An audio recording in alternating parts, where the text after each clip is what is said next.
আজকের রেসিপি কাচ্চি বিরিয়ানি। যে কোনো নামি দামি রেস্টুরেন্ট থেকে এই বিরিয়ানিটা ভীষণ মজার হবে। সবার জন্য আমি একদম ভিন্ন স্বাদের সুস্বাদু বিয়াবাড়ির এবং ঈদে স্পেশাল যে কোনো অকেশনে এই ধরনের কাচ্চি বিরিয়ানি রান্না করে সবাইকে চমকে দিতে পারবেন, এরকম একটা মজাদার রেসিপি নিয়ে এসেছি সবার মাঝে। তো গ্যারান্টি দিয়ে বলছি যে কেউ আপনার প্রশংসা করতে বাধ্য হবে। তো আমি নিয়েছি পোলাও চাল, চিনি গুঁড়া চাল এবং বাসমতি চাল দুটোই নিয়েছি। তো আপনার চাইলে শুধু বাসমতি বা পোলাও চাল দিয়ে করতে পারবেন, কোনো প্রবলেম নেই। তো সঙ্গেই থাকুন, আশা করি আমার ভিডিওটা আপনাদের কাছে খুবই ভালো লাগবে। তো আমি চালগুলো ভিজিয়ে রেখেছি। তো চালগুলো আগে ধুয়ে নেবেন, কারণ ভিজানোর পরে ধুলে চালগুলো ভেঙে যাবে। তো আমি ছোট বড় চাল দুইটা আলাদা আলাদা পাত্রে ভিজিয়ে রেখেছি, পরিষ্কার করে সাইডে রেখে দিব।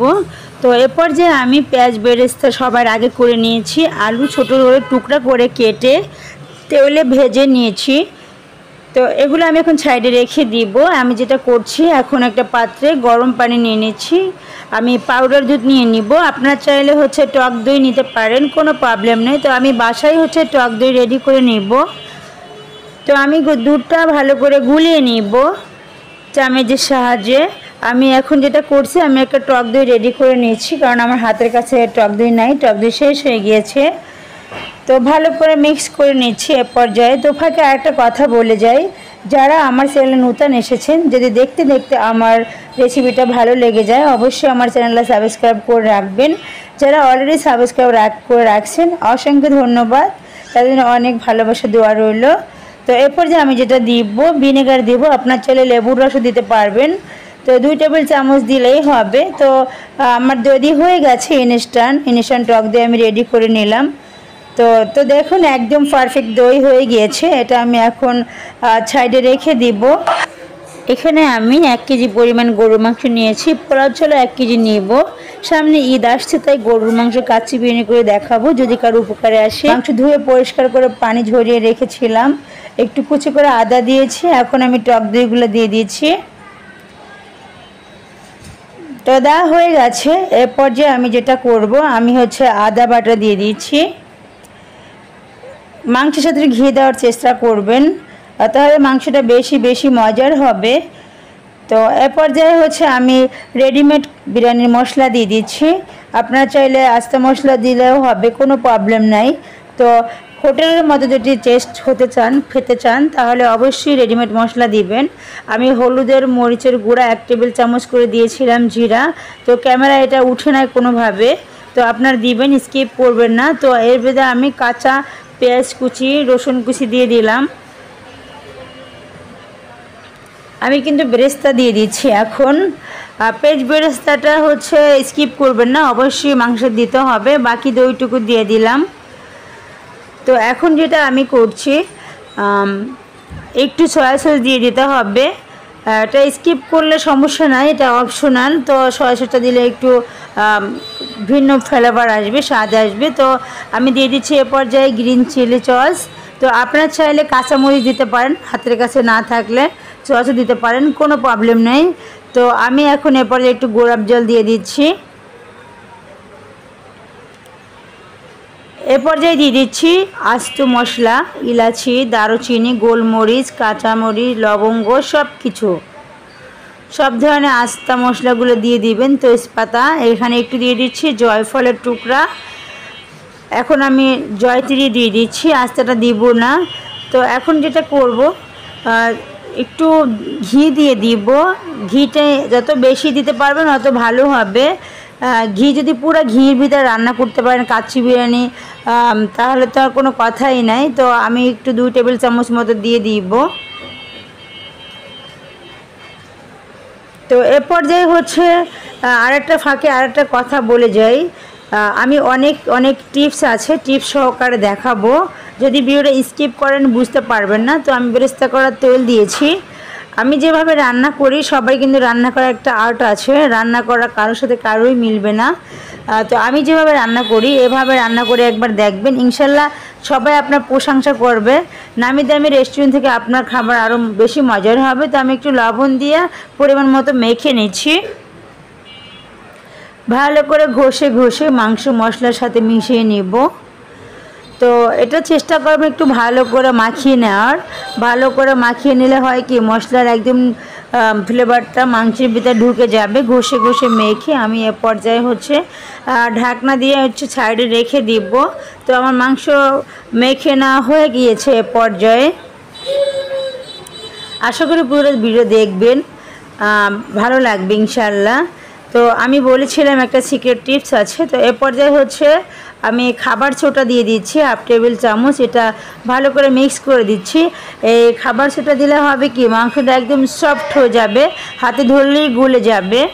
তো এটা আমি ভালো করে মিক্স করে নিচ্ছি। এটা এখন আমি আরও কিছুক্ষণ রেস্টে রেখে দিব। এ পর্যায়ে আমি যেটা করব আস্ত মশলা, আলু বোখরা, শাহি জিরা, তেজপাতা, স্টার মশলা, শাহি এলাচ, জিরা, সাদা জিরা, লবঙ্গ নিয়ে নিয়েছি। তো মাংসে আমি আলু বোখরা কিছু দিয়ে দিচ্ছি,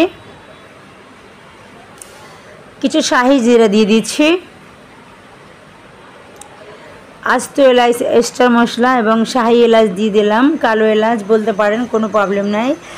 আরও কিছু আস্ত মশলা দিলাম, লবঙ্গ, দারুচিনি, লবঙ্গ, গোলমরিচ, তেজপাতা অলরেডি আগে দিয়েছি। তো আমার মনে হয় একটু মশলাটা বেশি দিলে টেস্টটা বেশি আসে। আমি কিছু বাদাম কুচি দিয়ে দিলাম, কাজু বাদাম, পেস্তা বাদাম, কাঠবাদাম। একটু ভালো করে নাড়াচাড়া করে মিক্স করে নিচ্ছি আবারও। তো এর পর্যায়ে যেটা করব আরও কিছু মশলা হচ্ছে আছে বাইরে, আমি সাইডে রেখে দিয়ে আমার যে আস্ত মশলাগুলো সাইডে আমি রেখে দিয়েছিলাম। দেখুন আমি এখানে সব ধরনের মশলা নিয়েছি। পাত্রে একটা বড় হাঁড়িতে গরম পানি দিয়েছি। গরম পানির ভিতরে আস্ত মশলাগুলো ফুটাতে থাক, আমি অতক্ষণ পর্যন্ত ওয়েট করব। তো এখন ফুটে আসছে, মশলাগুলো উঠিয়ে সাইডে রেখে দেবো, না হলে হবে কি বিরিয়ানির মধ্যে আস্তা মশলা মুখে পড়লে খেতে ভালো লাগবে না। তাই হচ্ছে উঠিয়ে রেখে আমি এখন ভিজিয়ে রাখা ধুয়ে রাখা পোলাও চালগুলো দিয়ে দিলাম, বাসমতি চালগুলা। আমি 2টা চাল 2টা পাত্রে সেদ্ধ করতে দিয়েছি। তো এ পর্যায়ে আমি হচ্ছে প্রথমে এখন আমি দিয়ে দিব বাসমতি চালটা, উপরে হালকা করে দিয়ে দিলাম অল্প অল্প। একটা ব্লক আসতে পরে আমি দিয়ে দিলাম। তো 2টা ব্লক আসার পরে আমি আরও একটু একটু করে দিয়ে দিচ্ছি। তো আমি দেখেন ছোট চালগুলো অলরেডি দিয়ে দিয়েছি। তো এখন বড় চালগুলো সবগুলো উপরে দিয়ে দিচ্ছি, 3 ভাগে দিলাম। তো আমার পাত্রটা একটু ছোট হয়ে গেছে, পাত্রটা আমার চেঞ্জ করতে হবে, এটাতে বিরিয়ানি রান্না করা পসিবল হবে না। তো আমি এখন এ পর্যায়ে যেটা করব, পাত্রটা ভরে গেছে একদম, দেখুন পাত্রটা আমার চেঞ্জ করে নিতে হবে। তো চেঞ্জ করতে গেলে কি করবেন জানেন, উপর থেকে হচ্ছে ভাতগুলো সবগুলো ছড়িয়ে আর একটা প্লেটে রেখে দিবেন। দেন আমি অলরেডি হচ্ছে উপর থেকে সরিয়ে ভাতগুলো ঢেলে নিয়েছি, আপনাদেরকে দেখালাম না। তো এ পর্যায়ে হচ্ছে আমি আবার সাইডে যে ভাতগুলো বাড়তি ছিল ভাতগুলো আবার উপরে দিয়ে দিচ্ছি। তো আমার হচ্ছে ভাতগুলো দেওয়া হয়ে গেছে। কাচ্চি বিরিয়ানির আর একটা স্পেশাল টিপস হলো চুলার জালটা। প্রথমে আমি এখন যখন চুলাটা হাঁড়িটা দিলাম, আমি একদম 5 মিনিট হাই হিটে রান্না করব, তারপর একদম মিডিয়াম টু লো হিটে একদম লো করে 45 মিনিট রাখবো। কুচি করা পেস্তা বাদাম, বাদাম কুচি, কাঠবাদাম সবগুলো কুচি করে ঘি আর গুঁড়া দুধের সাথে ভালো করে মিক্স করে নিচ্ছি। তো এখন মাওয়া হয়ে গিয়েছে। তো আমি এটা আলাদা করে রাখি, এখন হচ্ছে চালের উপরে ছিটিয়ে দিব ভাতগুলোর উপরে। তো দেখুন কতটা দেখতেও সুন্দর হচ্ছে, বলে বোঝাতে পারবো না কতটা ফ্লেভার আসতেছে। তো আমি ভালোভাবে উপরে পুরোটা ভাতের উপরে ছিটিয়ে দিব। তো আশা করি আপনাদের খুবই ভালো লাগবে, ভিডিওটা স্টেপ বাই স্টেপ দেখবেন, ইনশাল্লাহ ভালো লাগবে। আপনার রান্নার প্রশংসা করতে বাধ্য হবে, আমার এই রেসিপি ফলো করলে আপনার ভীষণই ভালো লাগবে। তো আমি খাবারটা এতটাই টেস্টি হবে আমি বলে বোঝাতে পারবো না।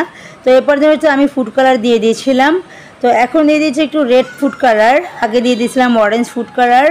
তো আপনার চাইলে জর্দা রং দিতে পারবেন, কোনো প্রবলেম নেই। তো এখন হচ্ছে আমি যেটা দিয়ে দিয়েছি এটা আরেকটা কালার দিয়ে দিচ্ছি। তো এখন আমি আরেকটা কালার দেবো, আমি সুন্দর করে সাজিয়ে দেওয়ার চেষ্টা করছি। গ্রিন কালার একটা দিয়ে দিলাম। তো এখন স্পেশাল যেটা আরেকটা টিপস বলে দিলাম, এটা অবশ্যই স্কিপ করা যাবে না, বিরিয়ানির সেন্ট দেওয়ার চেষ্টা করবেন, তাহলে হচ্ছে নামি দামি রেস্টুরেন্টের বিরিয়ানির থেকে অনেক ভালো ফ্লেভার আসবে, খেতেও টেস্ট হবে। তো বিরিয়ানির সেন্টটা আমি দিয়ে দিলাম ঘুরিয়ে ঘুরিয়ে। তো কেওড়া জল দিয়ে দিচ্ছি এ পর্যায়ে, আর একটু গোলাপ জল দিয়ে দেবো। এই দুইটা স্কিপ করা যাবে না। তো এরপর যে আমি আটা গুলিয়ে পাতিলের চারপাশে দিয়ে দিচ্ছি। এভাবে দিলে হয় কি একটু ভাব যাতে বাইরে না যায়। আর সবসময় মনে রাখবেন সিলভারের পাতিল হলে মোটা তলাওয়ালা পাতিল বা থালি দিয়ে দিতে পারবেন। মোটা মোটা নিচে কিছু আছে, পুরো একটা হাঁড়ি নিচে দিয়ে দিতে হবে। তো আমি আধা ঘন্টা 45 মিনিট রেখে দিয়েছিলাম দমে। তারপর এখন আমি নামিয়ে নিয়েছি।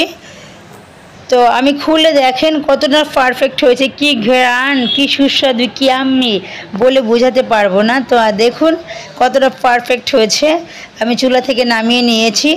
তো আমি এখন পরিবেশন করে দেখাবো আপনাদেরকে। তো দেখুন কতটা ঝুরঝুরে, কতটা পারফেক্ট হয়েছে বলে বোঝাতে পারবো না। এভাবে রান্না করলে আসলে ভীষণ ভীষণ মজার হয়। তো পুরো ভিডিওটা দেখার জন্য অসংখ্য ধন্যবাদ। আসসালামু